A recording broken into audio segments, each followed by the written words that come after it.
My husband wasn't cheating with another woman. He was selling our 3-year-old daughter to strangers online. And the buyers were already in our house. Let me take you back to how this all started. 6 months ago, I thought I had the perfect life. Marcus and I had been married for 5 years, and our daughter Emma was the light of our world. She had his dark curls and my green eyes, and every morning she'd run into our bedroom giggling, ready to start another adventure. Marcus worked from home as a freelance web developer, which meant he could spend tons of time with Emma while I pulled long shifts at the hospital as an ICU nurse. I actually envied him sometimes, coming home exhausted at 7 p.m. to find them building blanket forts or having tea parties in the living room.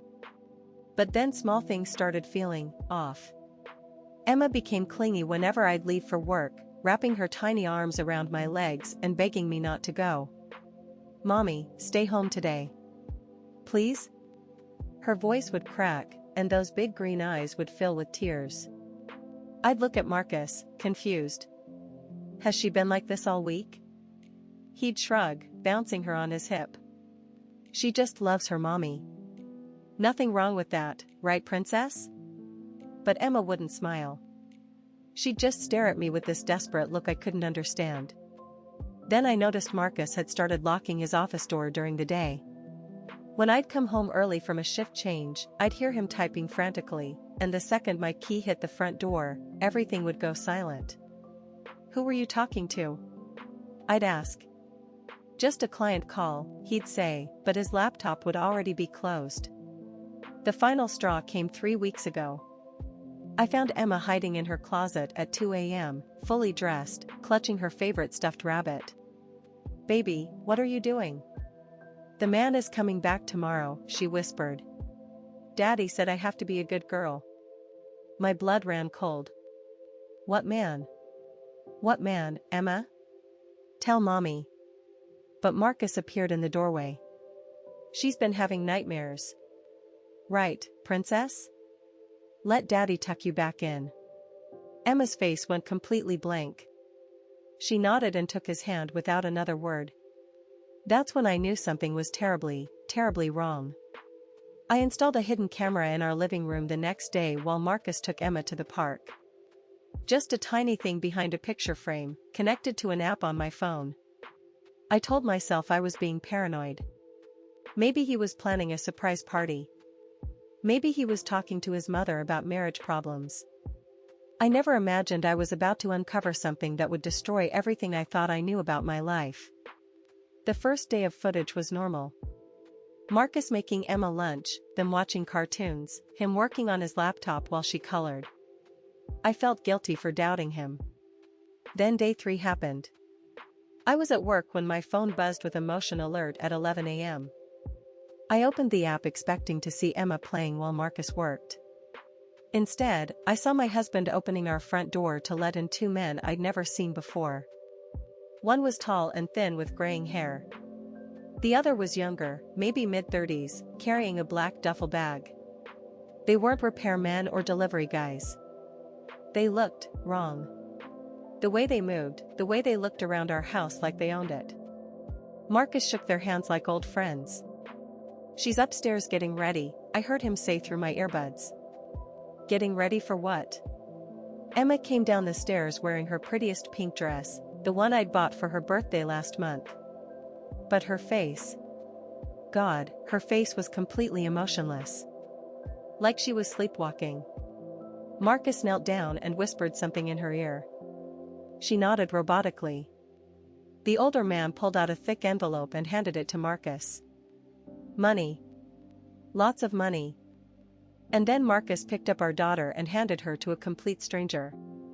I dropped my phone. In the middle of the ICU, surrounded by beeping machines and sick patients, I dropped my phone and started screaming. My coworkers rushed over, but I couldn't speak.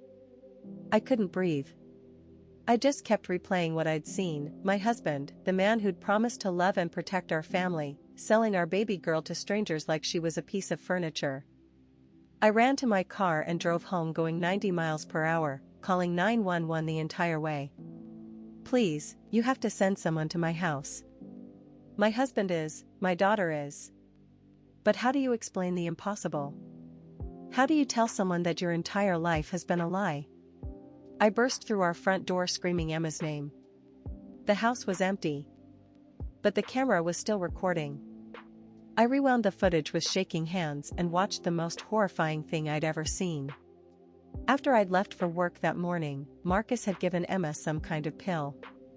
Within minutes, she became completely compliant, almost zombie-like. Then he'd called someone and said, "She's ready for pickup." This wasn't the first time. As I scrolled through days of footage, I found pattern after pattern. Different men. Different amounts of money. Always when I was at work. Always with that same pink dress. Always with Emma looking like her soul had left her body. How long had this been happening? How had I not known? The police arrived as I was vomiting in our kitchen sink. Detective Rodriguez was a small woman with kind eyes who listened to everything without interrupting. She watched the footage with a stone face that told me she'd seen evil before, but nothing quite like this. "We'll find them," she promised. "But I need you to be strong for Emma. When we bring her home, she's going to need her mother." They tracked Marcus's phone to a warehouse across town. When the SWAT team broke down the door, they found something that still gives me nightmares. It wasn't just Emma. There were 12 other children, all between ages 3 and 8, all drugged into compliance. Marcus wasn't working alone, he was part of a network that had been operating for years. But the worst part? The part that still makes me wake up screaming? Emma didn't recognize me when they brought her to the hospital. The drugs, the trauma, the systematic abuse, she looked right through me like I was a stranger. The doctor explained that it might take months, maybe years, for her memories to come back. Some might never return. Marcus was sentenced to life in prison without parole. 13 other men were arrested. The entire network was dismantled. But Emma still flinches when men get too close to her. She still asks me if the bad men are coming back. And sometimes, late at night, I hear her talking to her stuffed rabbit about things no 3-year-old should ever have to remember. We're in therapy together now, slowly rebuilding trust and love. Some days are good, she'll laugh at cartoons or ask me to read her favorite book. Other days, she disappears into that same zombie-like state, and I know she's back there, in those horrible rooms with those horrible men. The hardest part isn't the nightmares or the court dates or the media attention. It's knowing that the person I loved most in the world after Emma was the same person who hurt her the most. But Emma is strong. Stronger than I ever imagined. Yesterday, she looked me in the eyes and said, "Mommy, you saved me." And for the first time in months, her smile reached her eyes. We're going to be okay. It's going to take time, but we're going to be okay. Have you experienced something like this? Tell me in the comments.